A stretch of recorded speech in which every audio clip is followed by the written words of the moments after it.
About 10 years ago, I discovered that I wanted to start working completely for myself. I had experiments where I did work for myself for different periods of time. But after working in the Bay Area ecosystem for a while, grinding, making money for other people, making them millions of dollars, I decided that I had enough and I wanted to go out on my own. And I independently came up with a strategy of green money, which is basically money that you get from writing a book or an investment, etc. And then yellow money, which is really based on consulting, and then red money, which is working for other people. And how basically when you're working for other people, you're really doing exactly what they want you to do. They're taking all of the upside, you take all of the risk. And let's go ahead and talk about this from the perspective as well of academics like Chomsky and Graeber, who have also, it's pretty interesting. After I had done this, I had discovered some of the things that they've said, and I was like, wow, this is exactly what I also thought. And I wanted to dive into some of the things that they've said. So, first up, let's talk about Chomsky, who's a famous intellectual. Some of the discussions he's had about wage slavery, I really agree with. And so, if we look at some of the systemic constraints here, immigration is a really interesting one because what happens in America, I don't know as much about other countries, but in America, the immigration status is a great way to lock people into control because if you're on an H-1B visa, for example, you're dependent on that organization and you're forcing loyalty. The residency in the country itself has actually been tied to employment. In fact, I will say I've worked in other countries before, and I once actually did have a boss threaten to deport me if I didn't do what he told me to do. So that's another story for another podcast. But I've personally had people try to do this to me, so I know it obviously is going to happen in the U.S. So the employer is the controller of the legal status. So how much different is this from traditional slavery? I mean, obviously, it's not exactly the same, but there is some kind of a link there. If we look at healthcare dependency next, number two here, as a systemic constraint here, your survival itself is now tied to your employment. So if your corporation decides to fire you or put you on a PIP or some kind of corrective action and you have cancer or some kind of really scary disease or you need medical attention, your entire survival is basically tied to your job. So you better do what you're told or die. Those are your two choices. So the medical care, because it's not socialized like other countries, is a lever to control the worker. Now, number three here is student debt. I think it was in the late 70s where they made it so that you cannot discharge student debt. The price of education has risen in excess, super linearly, essentially, to inflation, so in excess of inflation. And now you're forced to get a degree. Many corporations tell you have to have a degree to work at their organization.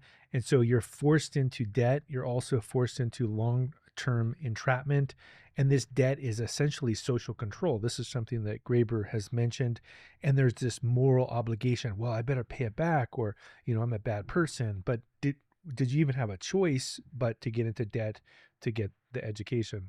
And then number four, which is a little more subtle, but we're probably starting to really see in 2025, is the government itself in America has had tremendous influence on creating this wage slavery ecosystem, both Democratic Party and the Republican Party. So it's really nonpartisan. Both of them accept unlimited donations because Citizens United, and people really don't have a direct choice anymore with democracy because a corporation can donate to a Democratic or Republican candidate to repress unions, to repress worker rights, to repress monopolies, from being broken up. They have more control than the regular citizen. So this is a systemic decrease in worker rights, and corporations now essentially control, in many ways, the government of the United States. So if you look at maybe Chomsky, for example, and you look at how he defines freedom, and I would agree with this, I independently thought many of the same things, which is work control is a good example. If someone tells you what to work on, are you actually free? If someone tells you when to work, are you actually free? You have this loss of project autonomy. Also, I would say if they tell you where you have to work as well, we see this with remote work. Many people are realizing that they can get a lot more done. They're more productive when they're working from home, but a corporation wants to control you and lock you in. And so they even tell you where you can live. If you think about that, what to work on, when to work, and even where you can actually live are all controlled by American corporations. If we look at time autonomy as well, when should you show up to work? Should you show up to work at 9 a.m. or 10 a.m. or 7 p.m.? When do you go home? When do you have time with your family? What type of break as well? Like, can you take a break at noon? Can you take a break at 1? In some American corporations as well, even the bathroom visit itself is regulated. Even a dog has more control over when they go to the bathroom than some American workers. If you think about that, what is that? I would say that's a form of slavery, not the exact slavery that we've had historically, but a different kind of slavery, a wage slavery. And then if you look at the belief system where there's a corporate culture of compliance, right? You need to do what the corporation tells you. You know, maybe now we're into DEI, but tomorrow we're going to be into weapons, and then the next time we're going to be into something else. Like essentially, it's shifting. Like you don't have your own political views. All of your views are derived from the corporation. Is this freedom or is this mind control? And then also there are mandatory viewpoints. Again, it used to be maybe it's DEI, but now your viewpoint is really right-wing fascism. And then now your viewpoint should be for no socialism or whatever it is that the corporation wants you to believe. You have to believe it because that's who you're getting your money from. Now, if we get into Graeber here and talk about some of the issues as well, one of the things he brought up in his book, which is an amazing book, Bullshit Jobs, is there's these categories of jobs that are just bullshit. One of them is flunkies. So this is created to make others feel important. I would say many of the people probably that surround Elon Musk or Trump are flunkies. Goons, these are aggressive roles because they're only needed because others have them, right? These are kind of like bodyguards. Duct tapers, these are people fixing things that are easily prevented. Box tickers, creating the illusion of work. Taskmasters. So what's scary about this is that some of this does exist in education. Some of it does exist in government, and there should be ways to fix this or reform it. But that doesn't mean that you completely go overboard and do like a gutting of everything. And then replace it with even worse kinds of bullshit jobs, which I think potentially is going to happen in America. And if you look at the psychological impact as well, we have, the morale is going to be damaged when you have bullshit jobs.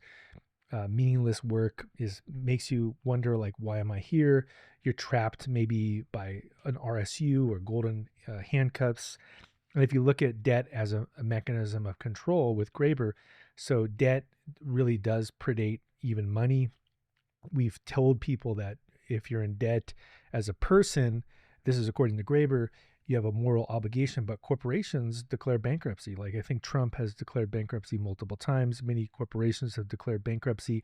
There's no problem with it. It's only if the person declares bankruptcy that it's a problem, right? So there's this kind of brainwashing here. And also, if you look at the modern application, student debt, consumer debt, like credit cards that are 30%, housing debt, like you have to pay your mortgage. So that's why you're doing what the corporation tells you. And the debt is going to create this wage dependence here. So I think in a nutshell, one of the important ways to kind of summarize this conversation is that sometimes it is important to take a step back and go, why am I doing the things I'm doing? Why do I have to actually have a job? Why am I doing this particular kind of work? Why do I have to show up at 9 a.m.? Why do I have to work on things that I don't really like? Why do I have to do things that I don't like? What is this called? Well, it's called wage slavery. It's a form of slavery, and it's a little bit different than traditional slavery. But if you look at some of the mechanisms of control, it's very, very similar. So what is the answer? Is to think about maybe getting out by building a system to get yourself out of it. It could take a long time to get yourself out of it. One of them, the ways to get out of it would be to think about moving to a lower cost area or even a lower cost country. Could you figure out ways to eliminate some of the mechanisms of control? So could you get a college education where it doesn't put you into debt?